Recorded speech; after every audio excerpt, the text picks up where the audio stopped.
This is theBreaker.news podcast for the week of August 20th, 2023.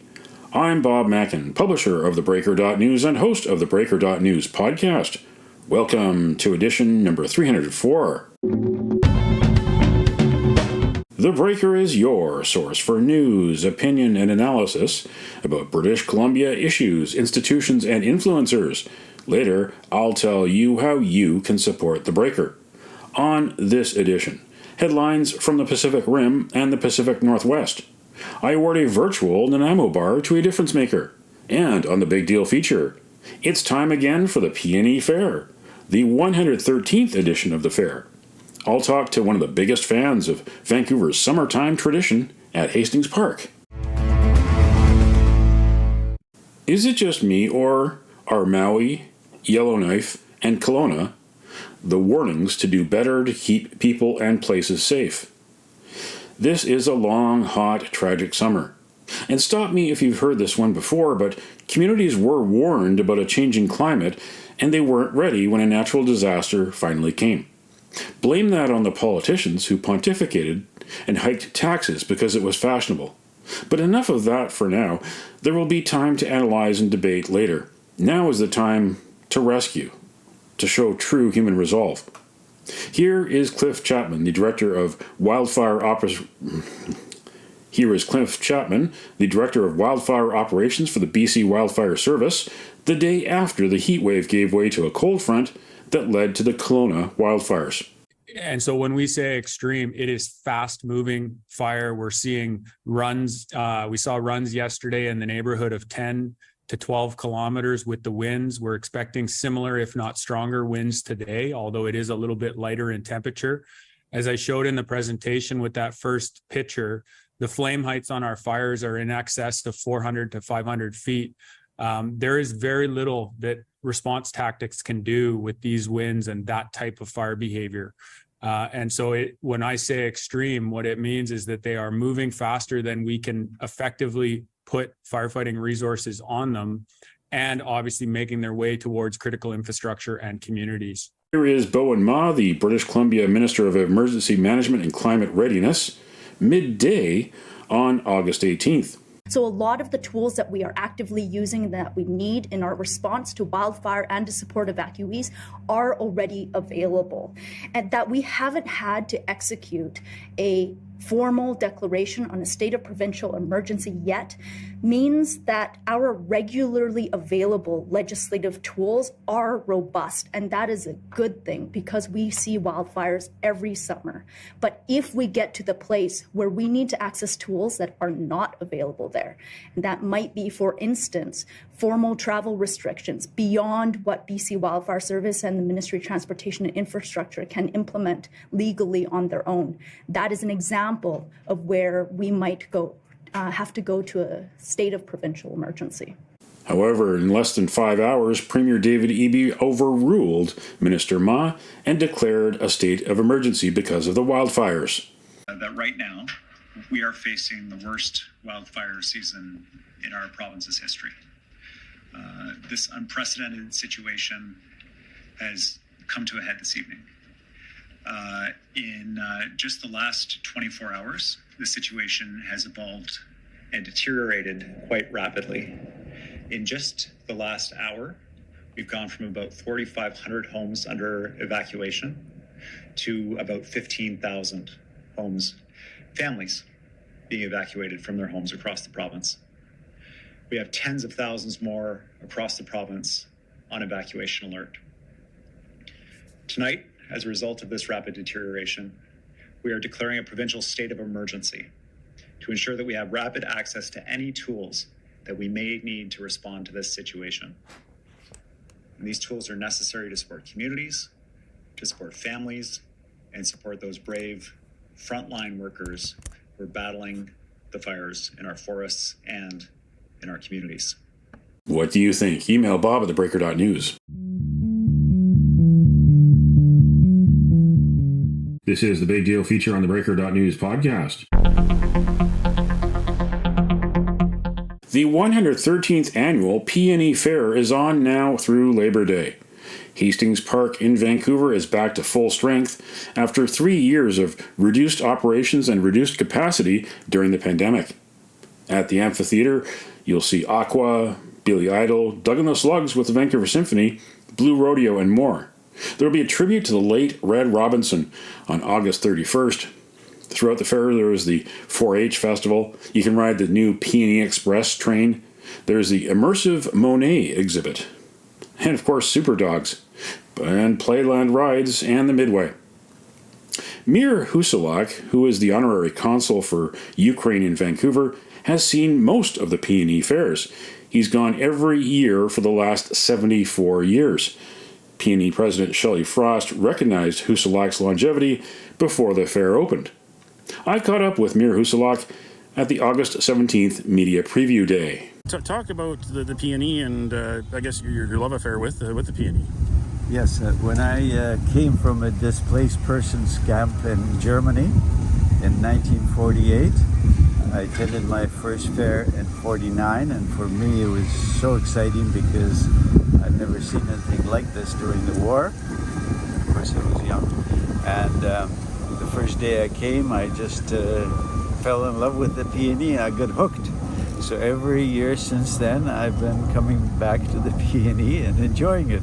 They have so many different things, sounds, smells, attractions, and exhibits. And some of them are quite interesting, like the intellectual exhibits. And this is where the boat show started, the car show started, the home show started.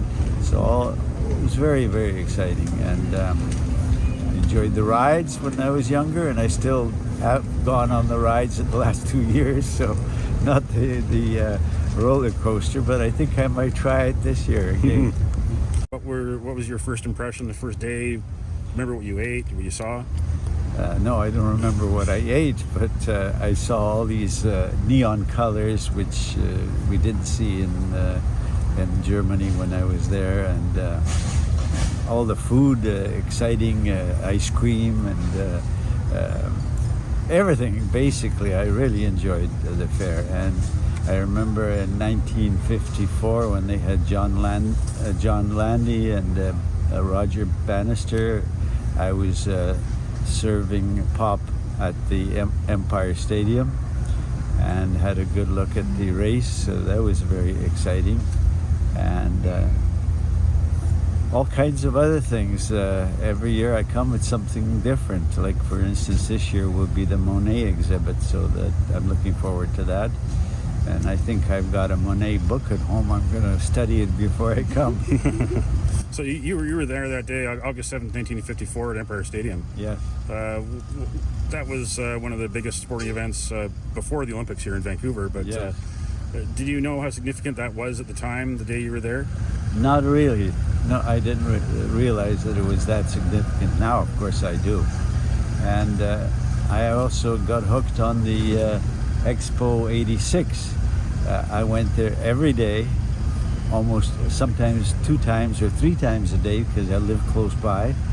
And I really enjoyed that. So somehow I'm hooked on fairs and exhibits and so on.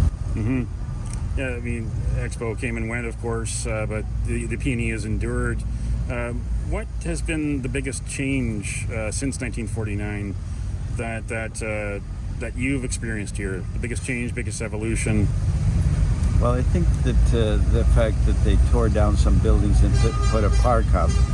Other than that, there hasn't been that much change.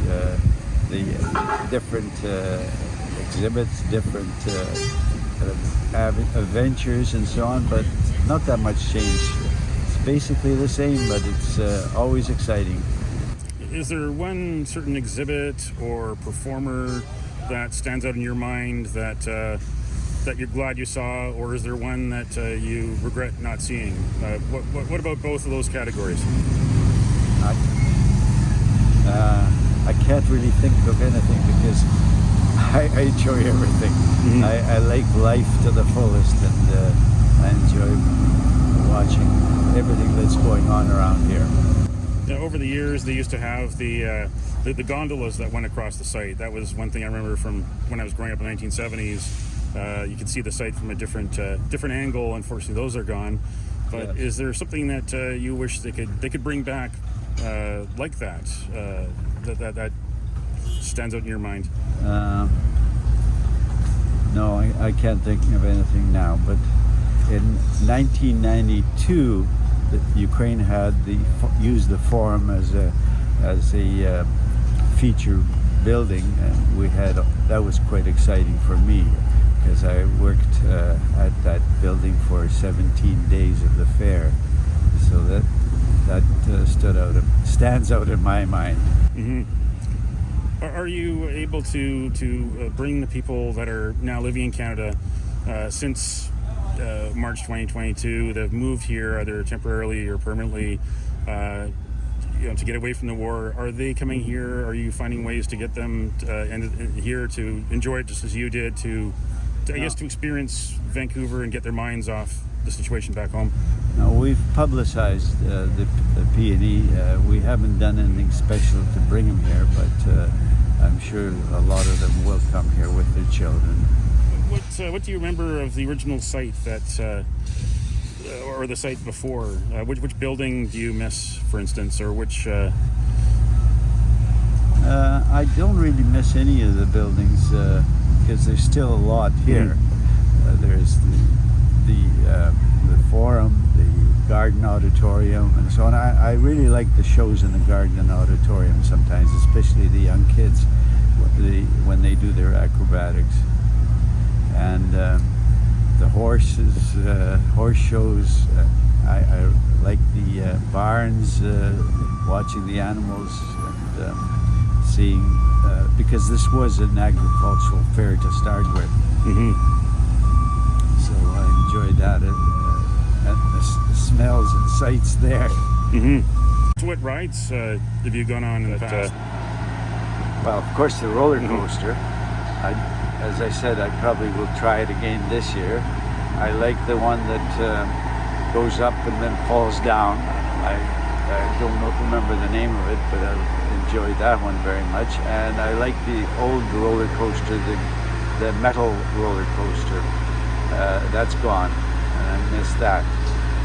And of course, I like to do a little gambling.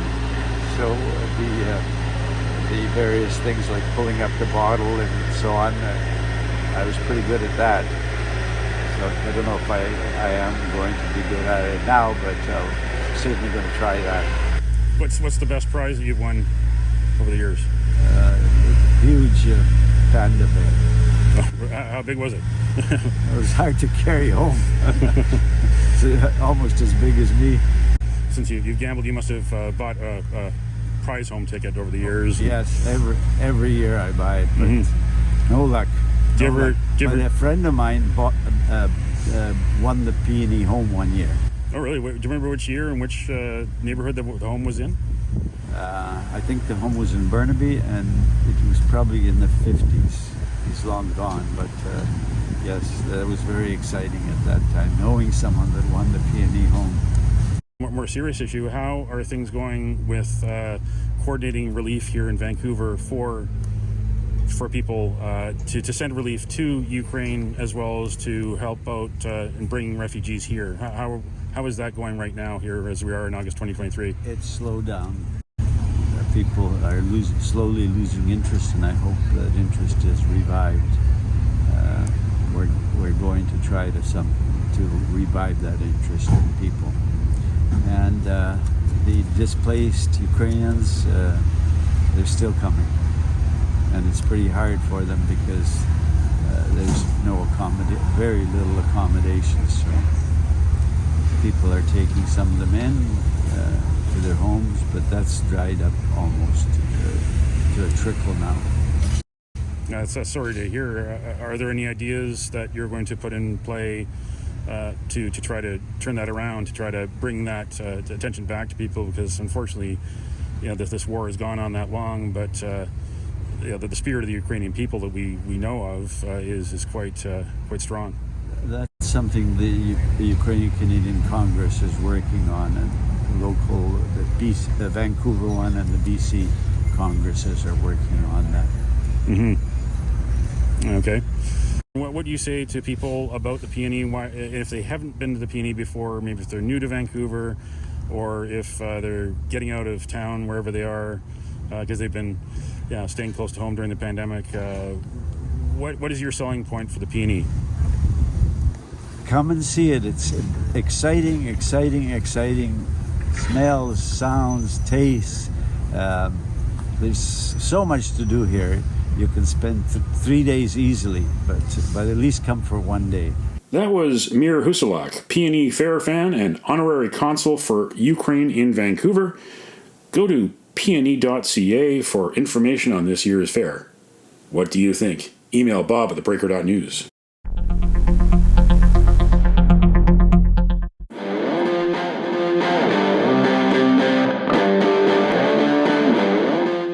It's time on the Breaker.news podcast for Around the Rim. We look at news headlines around the Pacific Rim. In the Taiwan news, Taiwan's Foxconn begins iPhone 15 assembly in India. Apple looking to diversify assembly amid continued geopolitical tensions between Washington and Beijing. The Foxconn plant in the state of Tamil Nadu is preparing to ship the iPhone 15 only weeks after they start to be delivered from facilities in China. Prior to the iPhone 14, Apple only assembled a small percentage of its phones in India, which trailed China's output by 6 to 9 months. In the Hong Kong Free Press, national security trial of Hong Kong media mogul Jimmy Lai to be delayed again to December. The trial involving Apple Daily founder Jimmy Lai delayed to ensure that one of Hong Kong's hand-picked national security judges would have finished presiding over another landmark national security case involving 47 Democrats. Lai was first arrested under the national security law in August 2020, a little over a month after the sweeping legislation came into force on June 30th that year. He was formally charged in December 2020 and has been detained since then. In ABC News Australia, Victoria reaches $380 million Commonwealth Games compensation settlement after pulling out as 2026 host. In July, Premier Daniel Andrews announced Victoria would no longer host the Games due to spiraling costs. The costing documents reveal the government could not find enough land to meet the Commonwealth Games Federation's strict requirements on the location of the athletes' villages and was, instead, considering temporary structures. That's Around the Rim on this edition of the Breaker.news podcast.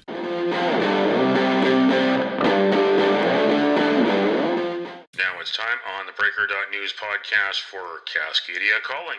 We look at news headlines around the Pacific Northwest. In the Oregonian, fourth person dies in Portland heatwave. The first person died Monday in southeast Portland when the temperatures reached 106 degrees Fahrenheit or 41 degrees Celsius. The next day, an unnamed Portland hospital reported that another person had died when the temperature was 102. A third person was found dead Wednesday in northeast Portland when the temperature was about 102. 5 people died from exposure to heat last summer when temperatures soared into the 90s and above for 8 consecutive days in July 2022 and in several shorter stretches in August. In King 5, From Capture to Death, a timeline of Tokatai's tragic journey. 53 years and 10 days after Tokatai was captured from Puget Sound, Southern resident orca Tokatai died in captivity at the Miami Seaquarium. She was the last surviving orca of the killer whales that were captured from Puget Sound and sold into captivity. In early May, a joint report between the Miami Seaquarium and Friends of Lolita announced that Tokatai was in good condition and that plans to relocate her were moving forward. But the move needed federal approval to proceed. In the Times Colonist, repairs to BC Ferry's Coastal Renaissance could take weeks, not days.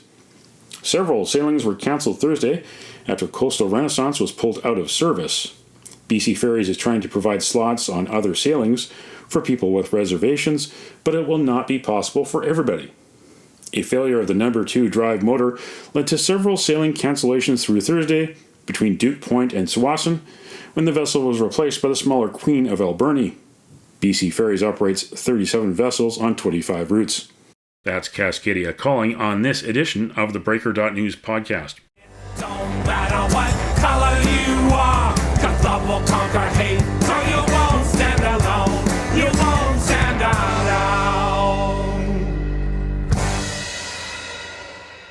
The virtual Nanaimo Bar, brought to you by Spruce Hill Contracting. Every week we end the Breaker.news podcast on a tasty note by awarding the goodness of a virtual Nanaimo Bar to people making a difference. A virtual version of the province's favorite dessert bar goes this week to all of those who came to British Columbia for freedom, people who fled from totalitarian regimes around the world. August 23rd is Black Ribbon Day, the day of remembrance for victims of communism and Nazism in Europe. You can nominate someone for a virtual Nanaimo Bar. Send me an email to bob@theBreaker.news. Spruce Hill Contracting, custom homes and renovations. Find more information at sprucehill.ca.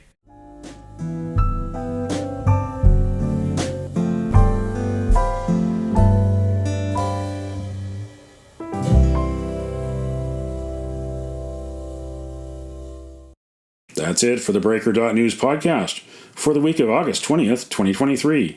I'm Bob Mackin. Thanks for joining me. Did you know that on the 20th of August in 1998, 25 years ago, the Supreme Court of Canada ruled that Quebec could not leave Canada without the federal government's approval? Now you know. Send me your feedback. Send me your story ideas to bob@theBreaker.news. Bookmark theBreaker.news. You can also find us at theBreaker.ca. Sign up for the email newsletter and get updates to your inbox.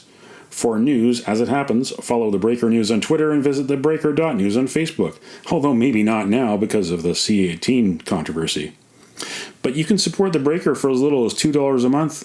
So for more information, go to patreon.com/thebreakernews. That's patreon.com/thebreakernews. Until next week.